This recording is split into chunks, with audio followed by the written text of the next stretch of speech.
I gotta go for a meeting so that you enjoy the truck but don't get. So technically this is the first electric Scania truck here in Malaysia, but this, as stated in the talk just now, which you will see, it's the test example unit from Singapore, which is basically this is a customer's unit. It's basically for garbage collection over there. So, but Scania is showing us what can be done, what's the possibility of this truck.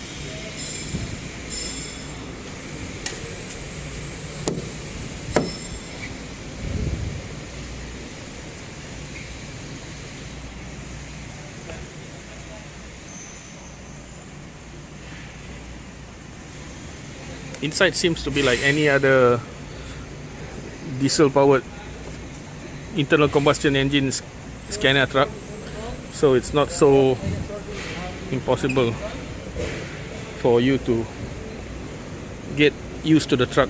So this is the front charging's up front. That's essentially what's different with the electric one. Otherwise, you know what?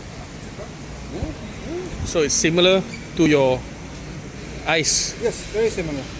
Electricity is 1/4. That's why it makes sense.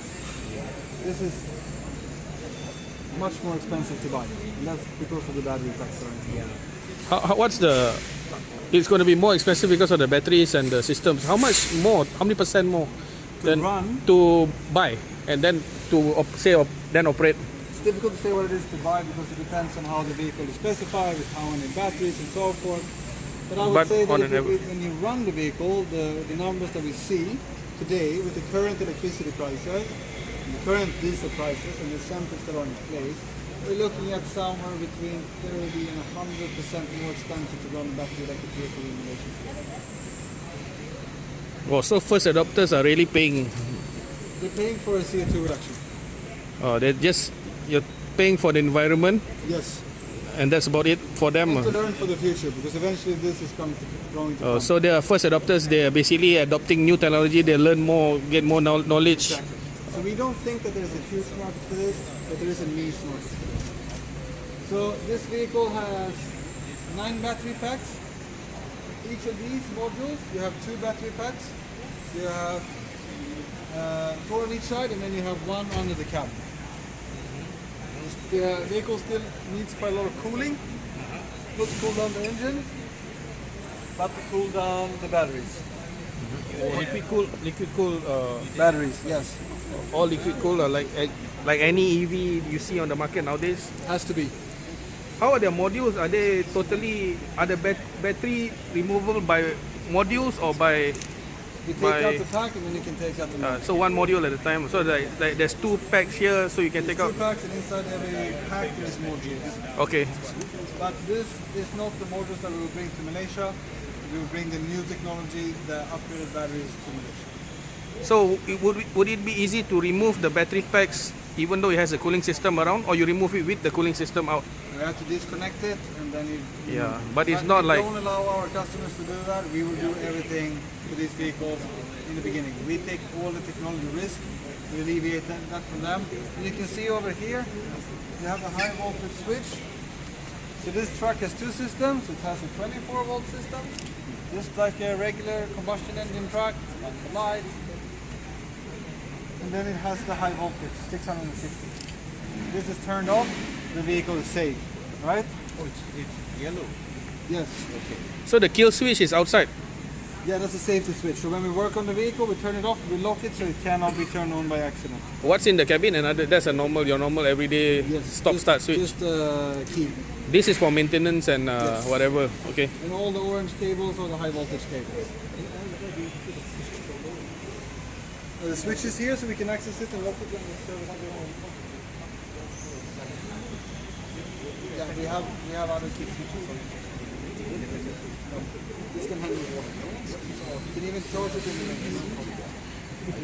And then you see here you can see the e-machine, which consists of a 3-gear gearbox and electric motor. That will also be upgraded to the next level. So So this is but the layout will be similar. this is a Centralized motor. 6 by So this is a 6 by 2. 2 star 4. 6 by 2. Okay. Star 4 is the steered rear axle. Oh, the 4-wheel steering rear. Oh, okay. For maneuverability. Yeah. You need it in Singapore also. And here. This uses 4-wheel steer system. This has nothing to do with the EV part of the trunk. This is Scania's rear wheel steer system. 4-wheel steering basically.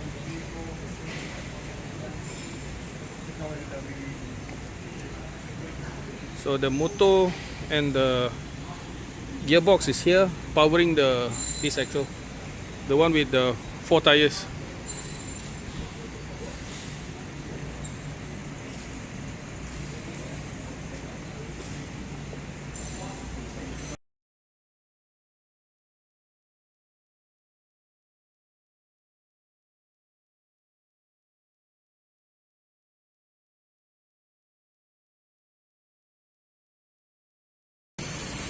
truck that we want to bring into Malaysia. This comes then as the first time as a prime mover 4x2. It will also be available as a rigid truck. This truck comes with more than double the installed battery capacity. It has 624 kilowatts installed. You will realize that most manufacturers will tell you how much battery capacity they have installed. The more relevant number to actually ask for is how much of that do I have available. So we use what's called a state of charge window, which determines how much of your battery you can use. You have the same thing on your phone. It says it is 100%. It's not actually at 100%. You will always go from the actual 0 to an actual 100. Your battery will die very fast. So this is to ensure that the battery lasts for a long period.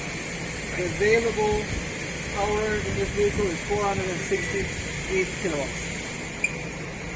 You can see that the power has almost doubled. Because this is because we want to pull a trailer, we want to pull a heavier load. This is a very powerful truck. You can see the power we're rating up here is 400 or 450 kilowatts.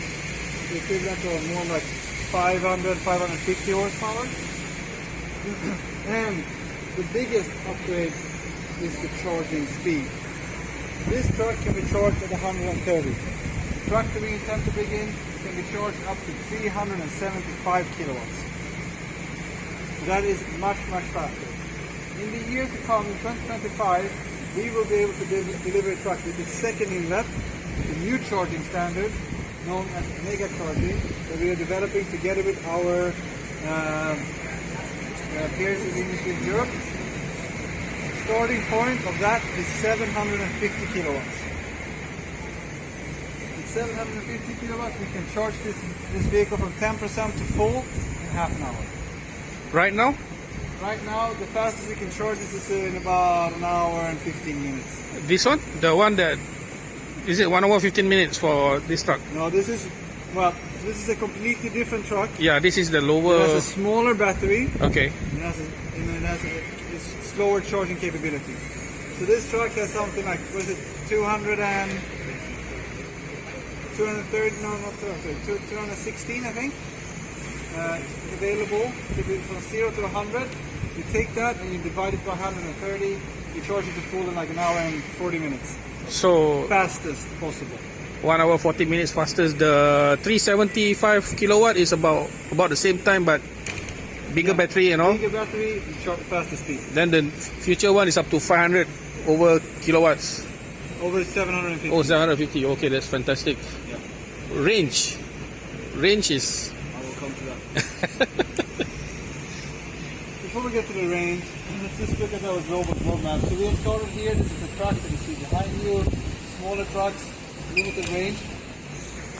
We're now going to more regional type of transport. Slightly heavier loads. And in 2025 we will start putting on even more heavier haulage type of application. By 2030, on a global level, our ambition is to sell, our global target is to sell at least 50% of our global sales are electric trucks. Will that happen in Malaysia? that all depends on the government policy. Technologies here has to make sense from a commercial point of view. Look at range. We looked at a few different applications, and we can see we come in a similar range. So container haulage is something that we can do. We can do general cargo. Vehicle transport is interesting because it has quite light loads. Waste management, you see one truck behind me. Waste management has lower mileage, but it uses a lot of power takeoff because it has a waste compactor at the end.